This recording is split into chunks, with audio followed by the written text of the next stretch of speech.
Now, the greatest radio shows of all time. Suspense. The Shadow Node. Washington calling David Harding, counter-spy. Classic radio theater. The Great Gildersleeve. Fibber McGee and Molly. Dragnet. Gunsmoke. The Lone Ranger. Now, step back into a time machine with your host, Wyatt Cox. Good evening, friends of the Inner Sanctum. Science Fiction X-1, an episode entitled The Green Hills of Earth, an adaptation of the Robert Heinlein story about Reisling. This episode was originally broadcast July 7th, 1955. Countdown for blast off. X-5, 4, 3, 2, X-1, fire.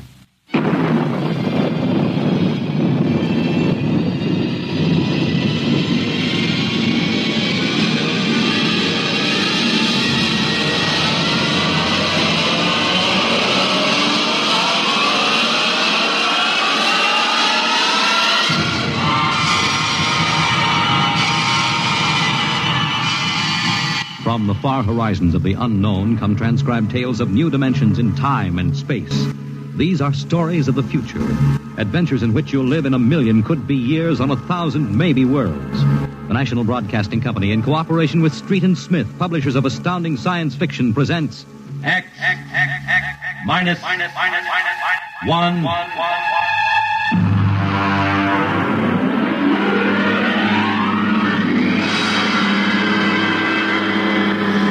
tonight's story, The Green Hills of Earth.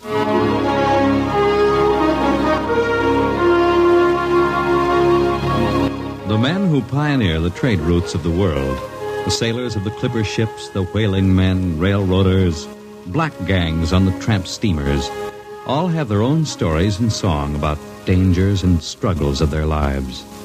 This is the story of Reisling, the blind singer of the spaceways. When I first met him, he was hustling drinks in the Twin Moons bar at Dry Waters, Mars. He'd won a guitar off a Chinese barkeep at Luna City by cheating at one thumb. And he made his whiskey by singing in the bar and passing the hat. Hey, listen to her, Hertzman. Don't you sing pretty? Like a 16-year-old gal. Hey, Reisling, look over there at the bar. There's an Institute 4 striper giving you the eye. Do you know him? Manner of speaking. Cold-looking scoundrel, ain't he? Gives the idea he graduated Harriman Space Institute 3 men above St. Peter. Who is he? Captain Hicks off the Ghost Show. Yeah, well, he sure gives you the once-over. Maybe he's got a job. They don't make never no mind to me. I've been blacklisted. Hicks logged me for making up a song on watch. Right fight song, too. Oh, the skipper is a father to his crew. Yeah, well, hold on. Here comes old Brass on. Oh, Reisling, I've been looking for you. You've kept your nose clean, and we're going to give you another chance to get back to deep space. Been a little changing down aft in the Goshawk, ain't you, Skipper? How'd you know that? You got that new atomic pile drive. If there's been a leak at the shops, now take it easy, Skip. You'll have that gold braid just a-crawling right up your arm. Quit stalling, Reisling. Take it or leave it. It's a loop trip to Jupiter with the standard release. I reckon. Double pay when you get back, if you get back. Last 3 of them atomic tea kettles blew somewhere in the asteroids. If you're scared. Scared?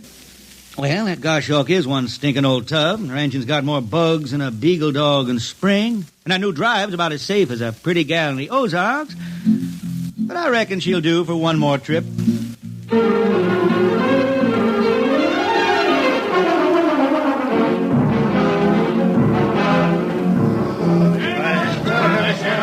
Welcome home, Reisling. Hi, Jimmy Legs.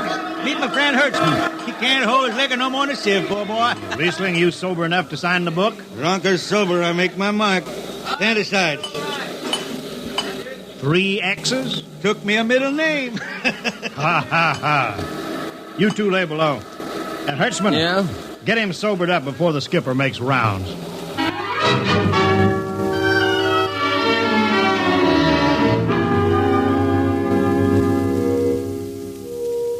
Cargo stowed, Captain. Fuel lines away and ready. Good, Casey. What's that? What it? Oh, that's a guitar, I guess. If it's that shoeless hillbilly, I'm going to tell him. Hi, Skipper. Reisling, what the devil are you doing up here? That number 2 jet ain't fit. Cadmium dampers are warped. Crooked like a turtle's back. Why tell me? Tell the chief engineer. I did. He says they'll hold. Well? He's wrong. Oh, he's wrong, eh? He's got a Harriman Institute degree in electronics and power. And some drunk space rat says he's wrong. Skipper, I was damping jets when that shirt-tailed tad wore pins for buttons. I got no time for you, Riesling. Scratch your name off the book and get out. Don't get excited. Well, are you shipping or not? I reckon. Then get below. That's all. Casey, sound takeoff. Aye, sir. Come on,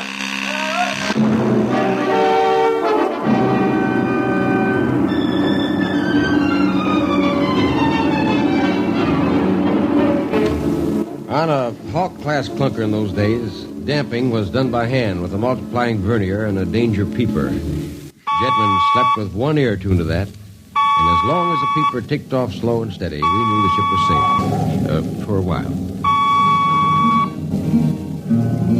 Riesling, you better stow that guitar. If Jimmy Legs catches you, he'll blow a gasket. Don't worry, I could damp this tea kettle in my sleep. Yeah, how's number 2? All right, so far. Say, did you ever hear that song about Hicks? The one that got me blacklisted? No. Oh, the skipper is the father of his crew, a gentle guide and light to me and you. But on Mars he likes his women if they walk or if they're swimming or if they got 6 arms instead of 2. Second verse is better. Yeah? The skipper likes his liquor by the quart. Yeah, he'd go from Mars to Venus for a snort. He'll drink rocket fuel and... Well, hi, Skipper. Didn't see you come in. You were too busy, eh? Who's watching the gauge? I got an eye on it. Don't you fret none. Riesling, I'm going to fix it so you couldn't get a space berth on a rocket-powered pogo stick. You're logged. Report to Casey under arrest. I don't rightly think I will, Skipper. You what? You kind of forget, Skipper. According to Space Code, you can't remove a jet man till the end of the watch, right? You tell me Riesling, your shift is over at 2300. And I'll see you ride the rest of the way in slop locker. Maybe. In the meantime, you clear out of my power room. I gotta make me up a third verse from a song.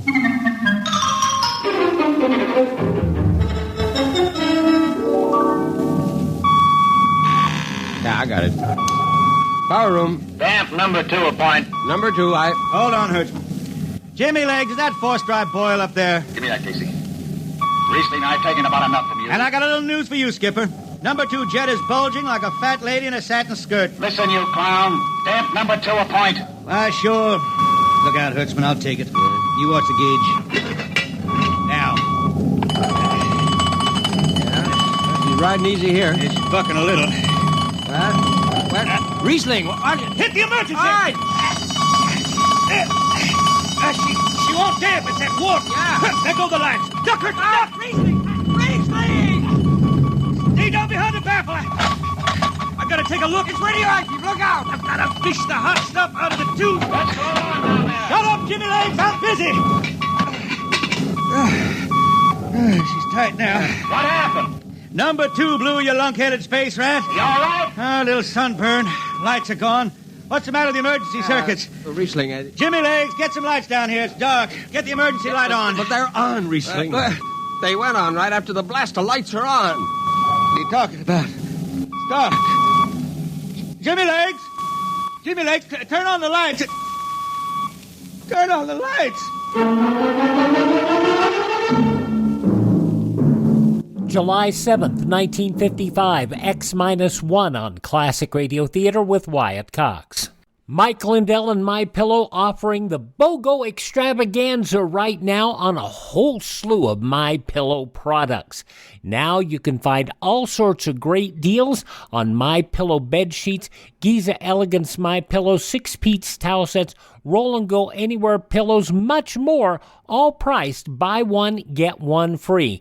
Go to mypillow.com/USA, use promo code USA, or call 1-800-951-8175 and find you some great My Pillow products. They're all available. Oh, by the way, you can also get Mike's book absolutely free with any purchase, but you have to go to mypillow.com/USA or call 1-800-951-8175 and make sure you use the promo code, the buy one, get one extravaganza, going on right now at mypillow.com.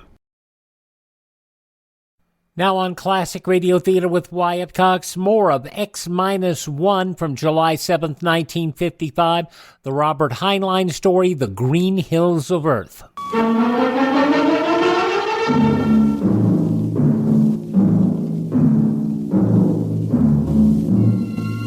That blue, radioactive glow from the jets was the last thing Reisling ever saw.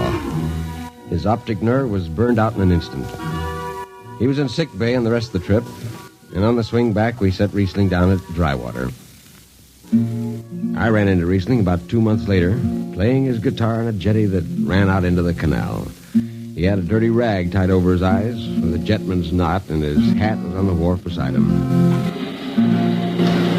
When he finished, we walked out along the canal. Yeah, I'm doing right fine. Working saloons mostly. But I've been thinking some funny songs, Hertzman. The words come out different than they used to. Come on along the canal with me. Sure. Here, take my arm. I know the way. That's another funny thing, Hertzman. I figure I know it better than other folks. Look back there, towards the city. What do you see? New factory buildings? You could smell them from here. I still remember them old Martian towers, old before Bible times on Earth. Thin and graceful like the fairy palaces my old grandma used to tell about down home in the hills. Yeah, they torn them down now, or else blocked them up with cinder blocks. Hertzman, when I stand out here in the canal, I can see it the way it used to be. The water ice blue with the stars shining up out of it. Way off there, the city with the towers sweeping up like a bird flying off a tree. I can see it. Now it's the dirtiest stinkhole in the system. Not to me. Listen, Hertzman. Won't tire the race that raised the towers. Forgotten are their lords.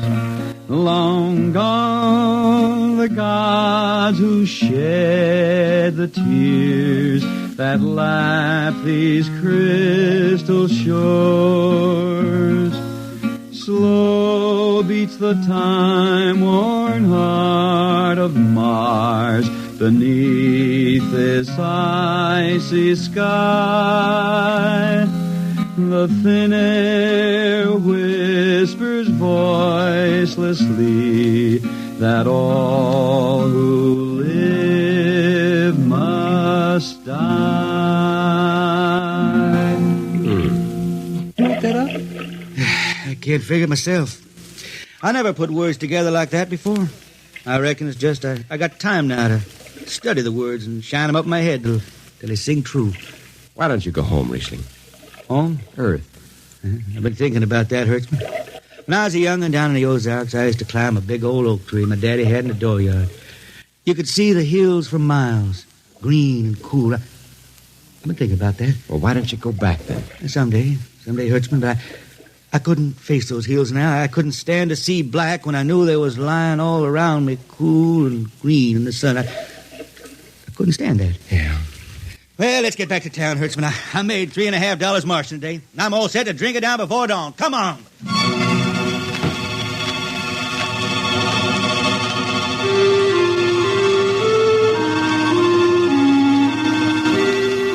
I lost track of Reisling after that. I shipped out in a slow freight of the Condor class for Luna, and he hitched a hike to Venusburg in an ore ship in the Triplanet run. So he beat around the system, Venusburg to Layport to Drywater to New Shanghai and back. Any spaceport was his home, and no skipper'd refuse to lift the extra mass of Reisling and his guitar. He made up his song sitting out watches down in the power rooms with old shipmates, while the monotonous beat of the jets shook the hull plates. Hear the jets. Hear the jets. Hear them snarl at your back when you're stretched on the rack. Hear the jets. Feel the pain in your ship. Feel the strain in your grip. Hear the jets. Feel her rise, feel her drive, straining steel come alive on her jets. On her jets.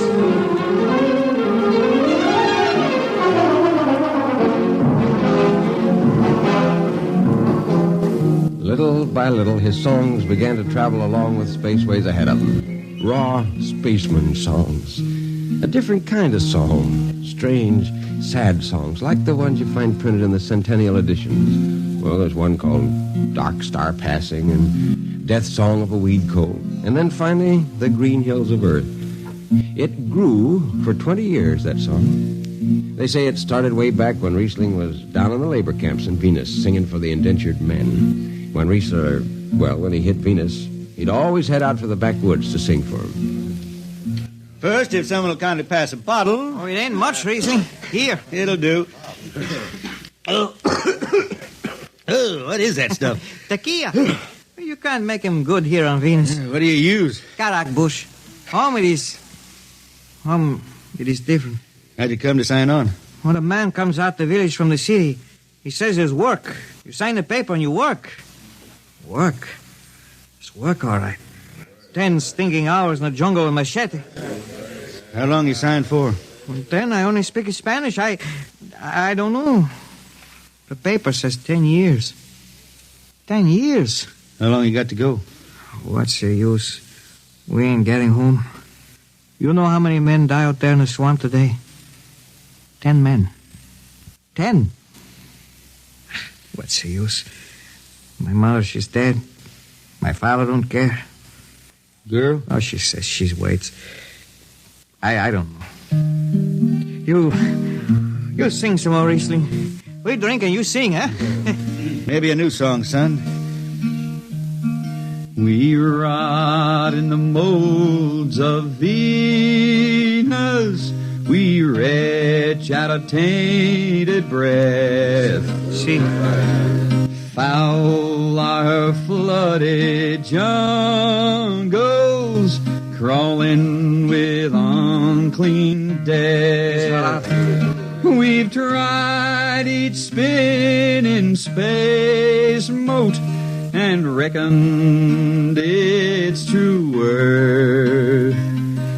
Take us back to the homes of men and the cool green hills of earth. Take us back. What's the matter? Finish the song, Reisling. I can't yet. It just don't come. I'll finish it when I go home. That's it. When I go home to the hills. Now pass that bottle. A dawn whistle don't blow for 4 hours.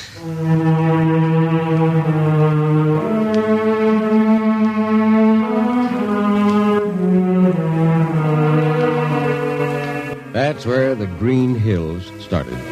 And I was there when it was finished. It was 20 years after that. And there wasn't a man flying or on the beach that hadn't heard of Reisling in his songs. He was getting old now for a spaceman. He was a familiar figure through the system. Tall and gaunt, with that dirty bandage tied across his blind eyes. I was a chief jetman then on the old Falcon. We were cradled at Venus, Ellis Isle, scheduled for a direct jump to Great Lakes, Illinois, on Earth. I was checking in, Dunnage, when Reisling felt his way up the gangway and came through the lock. Hey, Reisling! Who's that? Mike Hertzman. Hertzman! What are you doing on this old hog boat? Well, I figured I'd ride it back to Earth. Earth? You going home, Reisling? I thought you were never going to make that run. What changed your mind? Oh, I've been hankering to set foot in the Ozarks again. Yeah, how about those hills? Yeah, I've been singing about them so long now, Hertzman. I got to finish the song. I got to set foot in the dooryard and hear the wind through that oak tree. It's about the last thing I'll be doing. I got to get home before... Look, Reisling, there's a new company policy in effect now. No more deadhead rides. A new code book's in force. Oh, that don't bother me none. I'm riding her back to Earth. I'm going to finish my song. It's got to be there. Yeah, but the skipper's one of them youngsters fresh out of Harriman Institute cadet training. He'll throw the book at you. At me? I've been around space as long as Haley's Common, Brewster's Ridge. I'm going back to Earth. Cool green hills of Earth. I'm going home. All secured, Hertzman? Yes, sir. What are you doing here? This is Reisling, Captain. Reisling, huh? I'm dragging it back to Earth, Captain. Not in this ship. Shake a leg and get out of here. Oh, no, Captain, you wouldn't begrudge an old man a trip home. I can't do it. Space Precautionary Code Clause 6. Now, come on, clear out. Oh, now, look, Skipper, you can slide me by onto the distressed spaceman's coals in that code book. Distressed spaceman, my eye. You've been bumming around the system for 30 years. Oh, Skipper, you're making me do something I never done to no one before. I'm an old man. An old blind man. I want to go home. I never crawled in front of a force drop in my life, but you got to let me drag home. The law says a man's got a trip coming to him, and you can stretch for a poor old blind man. Now, Can't you? You got to, Skipper. All right, you old space rat, but keep out of the way. I run an efficient ship, and I don't want any trouble. Oh, no, sir. No trouble. I'll just lay down to the power room. I'd kind of like to be near the jets when they blast off for Earth.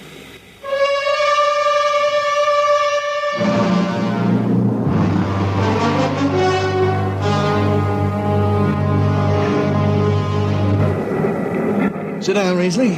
Take a load off your feet. Hey, thanks, Mac. Power room, fire 3. Aye, sir.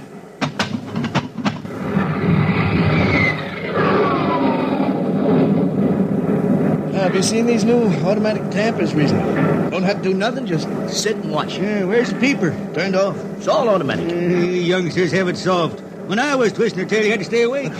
You got the old hand-damping plates on? Oh, but the links, I unshipped them. They cover up the dials. You might need them. Oh, the automatics handle everything. Well, you're finally going home, Reasley, huh? Won't seem the same out past the moon. Yeah, I've been waiting for this a long time, Mac. It's going to be good to get home, I reckon. The Arctic sky is calling spacemen back to their trade. Mac, I got the emergency. Not good. July 7th, 1955, X-1 on Classic Radio Theater with Wyatt Cox. Radio? Why should I advertise on radio? There's nothing to look at, no pictures. Listen, you can do things on radio you couldn't possibly do on TV. That'll be the day. All right, watch this. Okay, people, and now when I give you the cue, I want the 700-foot mountain of whipped cream to roll into Lake Michigan, which has been drained and filled with hot chocolate. Then the Royal Canadian Air Force will fly overhead towing a 10-ton maraschino cherry, which will be dropped into the whipped cream to the cheering of 25,000 extras. All right, cue the mountain.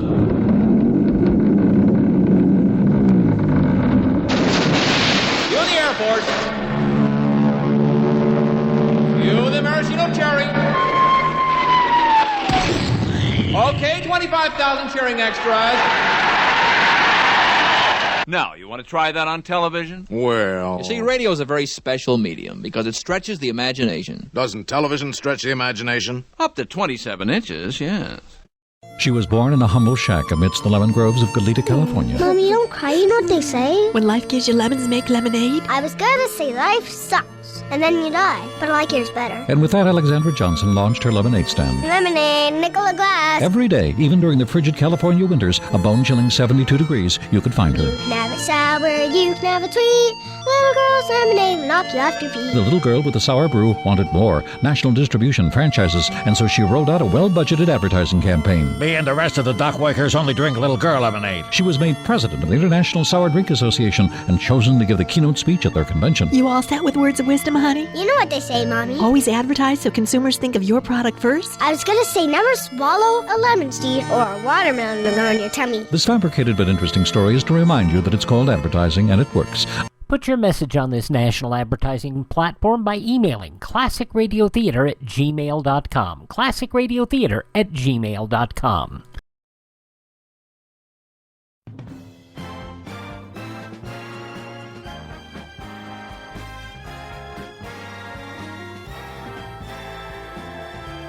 Now on Classic Radio Theater with Wyatt Cox, the sad conclusion of X-1, The Green Hills of Earth, from July 7th, 1955. The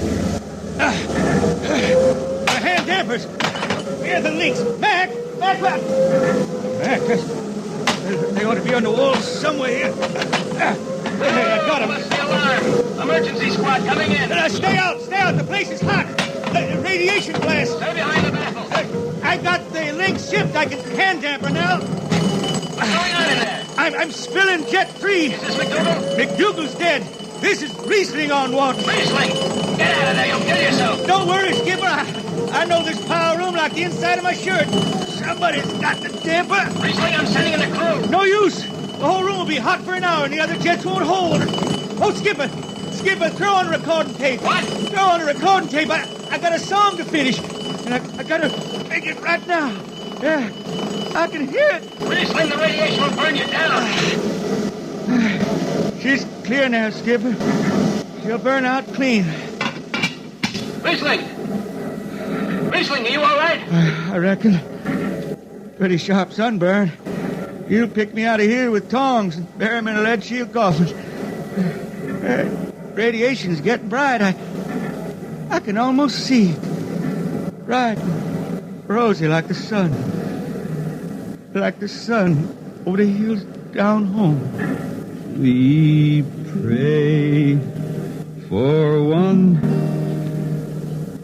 last landing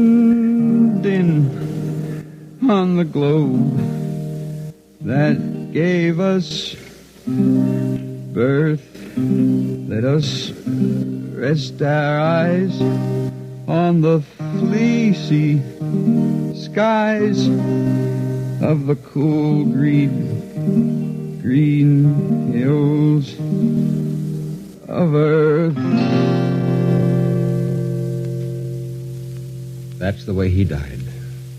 Reisling, the blind singer of the spaceways, singing of the home he never reached, the cool green hills of Earth.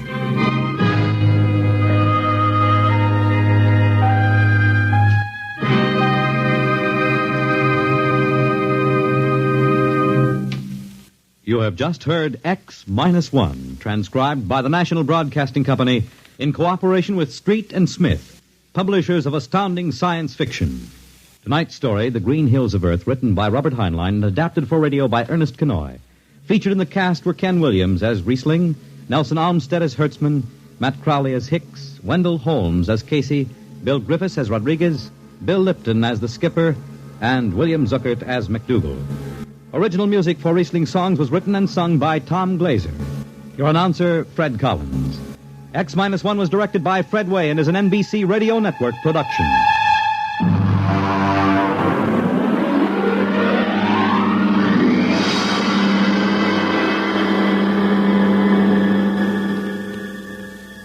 And now, next week, the strange story of Dr. Grimshaw's sanitarium and of a patient there who suddenly found himself involved in a game of cat and mouse. But the man had actually been reduced to the size of a mouse while the cat remained full size. What happened then? You'll learn next week. July 7th, 1955, X-1 on Classic Radio Theater with Wyatt Cox. Are you suffering with arthritis or osteoporosis? Do you have diabetes? Did you know that these are just two of the hundreds of diseases that have seen improvement with Dr. Wallach's incredible longevity products? You can't get them at a health food store. The only way to get them is to call us at 800-214-0065. That's 800-214-0065. Do you have heart disease, fibromyalgia, or high blood pressure? Do you have a terrible time losing weight? Dr. Wallach can help. He was a veterinarian and cured diseases in animals. He felt that he could do the same for humans, so he became a physician. Over 50 years of research and helping people like you goes into every bottle of Dr. Wallach's amazing discoveries. Do you want to feel better? Learn how to treat the cause of your problem rather than covering up the symptoms with drugs. Call 800-214-0065. That's 800-214-0065. Now on Classic Radio Theater with Wyatt Cox, a syndicated series. Can you imagine that? This ran back in the 1940s, and this episode starts out talking about a war prediction in 1788.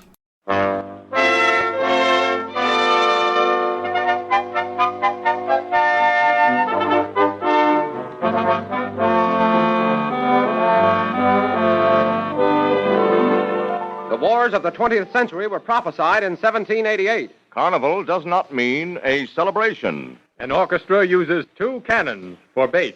Can you imagine that? This is Lindsay McCarry back with another gathering of out-of-the-way news articles and facts with which to make you say, can you imagine that? And until we all return in 1 minute and a half, we hope you'll be waiting.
heard many warnings during the past years to keep yourself on the lookout for con men and women, confidence operators whose nefarious vocation comprises the bilking of unsuspecting victims out of as much money as they can bilk. Modern police methods and radio have probably done more to reduce the number of victims of con games than anything else during the past few years. But time was when these gentle grafters really plied their trade with a vengeance. For instance, I ran across a situation that occurred in San Francisco in the month of March 1917. One day in police headquarters. Okay. Who's next, here? I'm next. I've got it. Now, wait a minute. One at a time. All right, you. What's your trouble? Me, I'm a loser money. This man, he come to my wait store. a minute. What's your name? Abella. John Abella. This man, he's a come into my fruit store on a Santa Bruna Avenue. He's a come in on a Wednesday.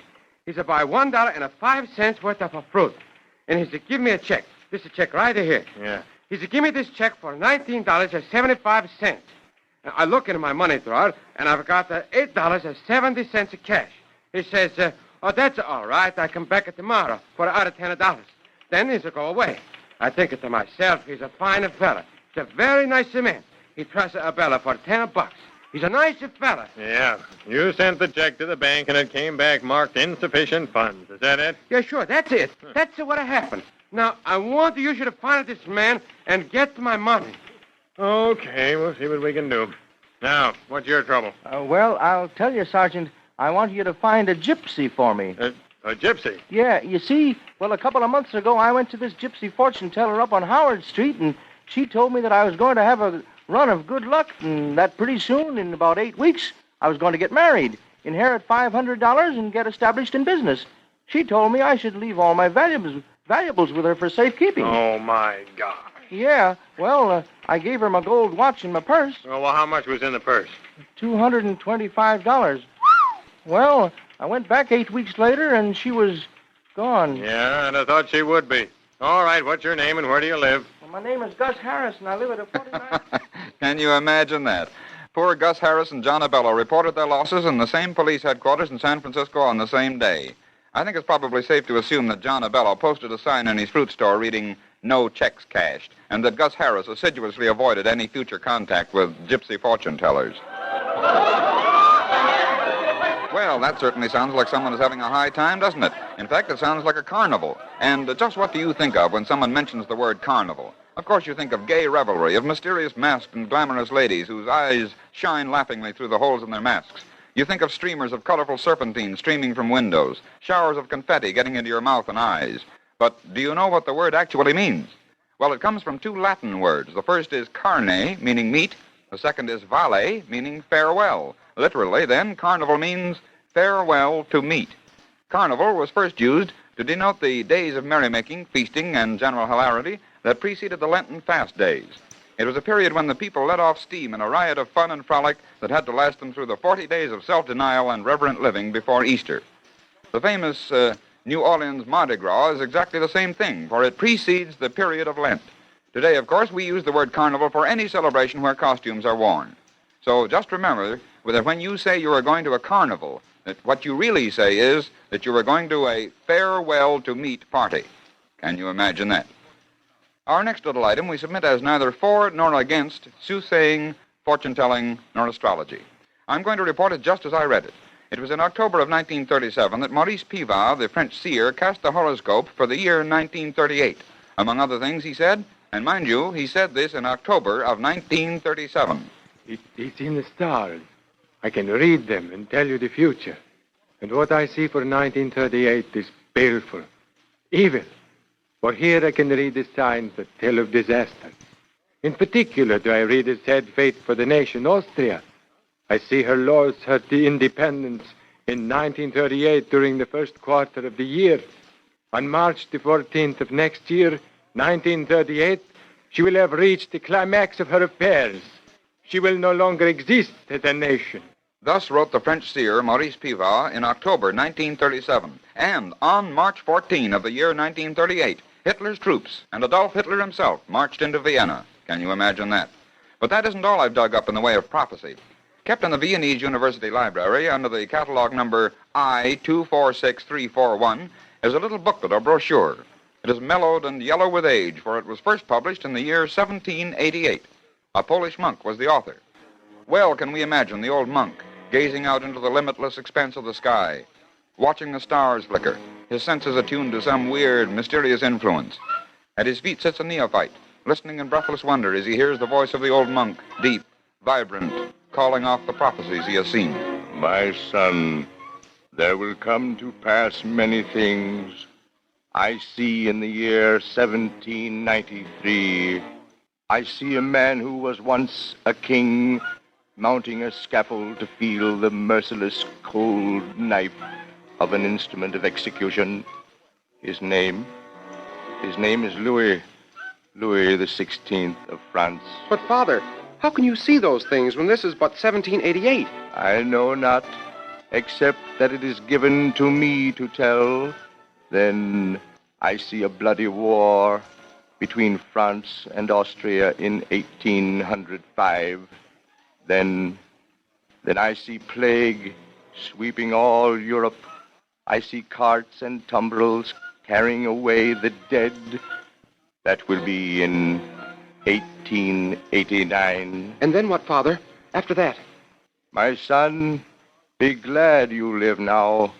Be glad that God has not given you life in the 20th century, for that will be the accursed century when brother shall kill brother, when terror shall reign from the skies and sweep all the earth, when men shall kill,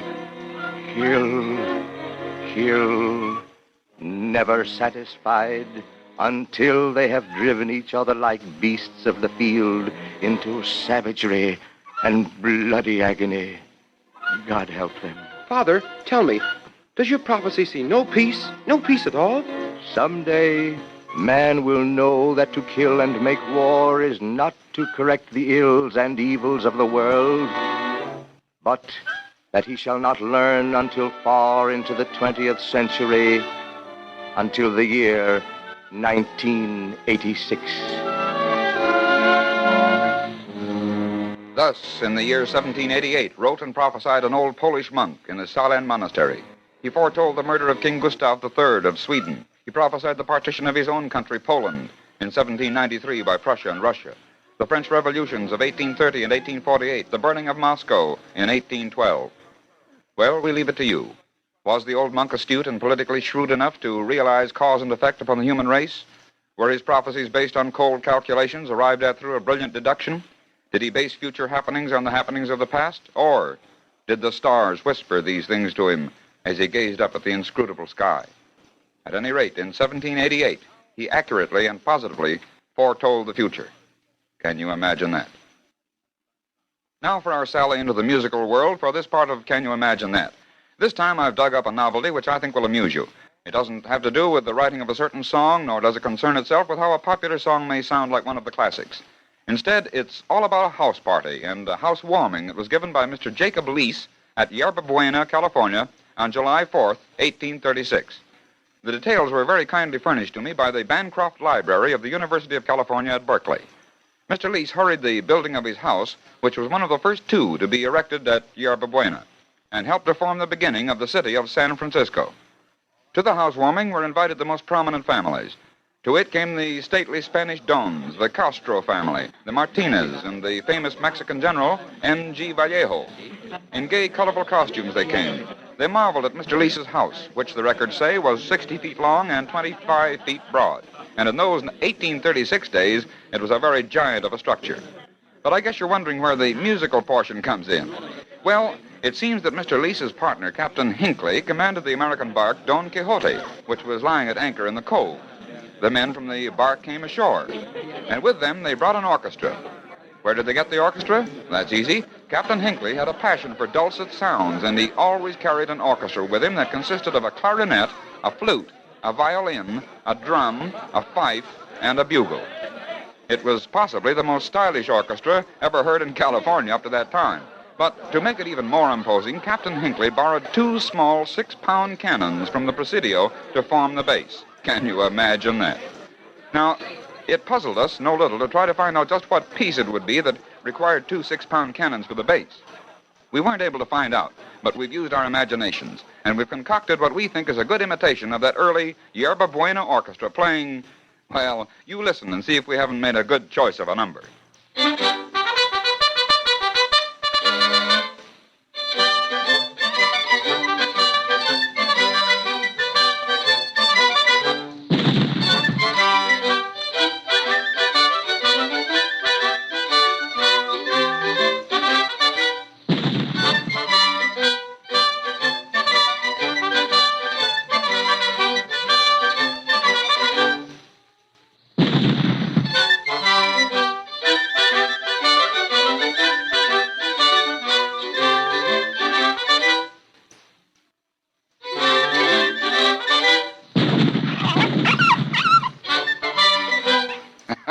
Yes, sir. Pop Goes the Weasel does seem the logical song to need 6-pound cannons for its base. Well, now it seems time has come for me to turn you over to your own announcer, and until we see you again soon. Until then, this is Lindsay McCary saying goodbye now.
From back in 1940, can you imagine that here on Classic Radio Theater with Wyatt Cox? Thank you for making us a part of your day. Please thank this station, support their advertisers. It's their kindness and courtesy that allows us to be with you each and every time you roll around here on your favorite station. If you miss a day, you don't have to miss a single show. You can hear our shows through YouTube, through iHeart, Spotify, Spreaker, Apple Podcast, Google Podcast, Amazon. Just search for Classic Radio Theater with Wyatt Cox. That's Classic Radio Theater with Wyatt Cox. Wherever you find our shows online, please give them good reviews, give them 5-star and thumbs up, whatever it is. Just make them appear positive, would you please? We appreciate that. If you like the shows, tell people. If you don't like them, tell me. By the way, also, you can hear our shows through our webpage at classicradio.stream. Stream our shows, learn more about classic radio collecting. You can contact me. You can even buy me a coffee. It would be greatly appreciated. And tell all your friends the great radio shows are right here at this spot on the dial. Classic Radio Theater with Wyatt Cox on your favorite radio station.